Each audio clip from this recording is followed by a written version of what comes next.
दलमा century जहाँ बहुत ही खूबसूरत वातावरण है और बहुत सारे मोर पक्षी दिखाई दे रहे हैं, बहुत सारे जानवर, जंगली जानवर भी देखने को मिले और बहुत ही अच्छा ही वातावरण है। और यहाँ के कुछ लोग जो स्टाफ है वो भी बहुत मतलब मिलनसार हैं, बहुत अच्छे हैं। अभी जो गेस्ट हाउस यहाँ बन के तैयार है, तो अब क्या कहना चाहते विभाग को कि भाई गेस्ट हाउस चालू होने पर ही हम लोग ठहरते हैं? अगर ये गेस्ट हाउस चालू हो जाएगा तो ये पर्यटकों के लिए और भी बहुत बढ़िया अच्छी चीज़ हो जाएगी और उन लोगों को ये सब वातावरण का नज़ारा लेने में बहुत ही आनंदमय उन्हें व्यवस्था होगी।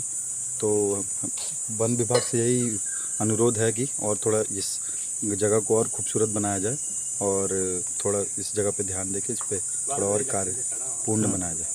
खाना वाना साहब लोग जो बातें हैं उसी समय बनता है। तो अभी पर्यटक नहीं रह रहे हैं यहाँ पर? नहीं, और कब से चालू होगा कुछ हमको पता नहीं। आपको पता नहीं? तो आप लोग क्या बनाते, खाना बनाते, सेवा देते हैं ना, और जंगल देख रेख करते हैं? क्या देख रेख करते हैं? हाथी किधर जाता है, किधर से आते हैं, हाँ, रोड घूमते हैं और जो रोड में काम वाम होता है वो भी दिखता है। देखते हैं जी।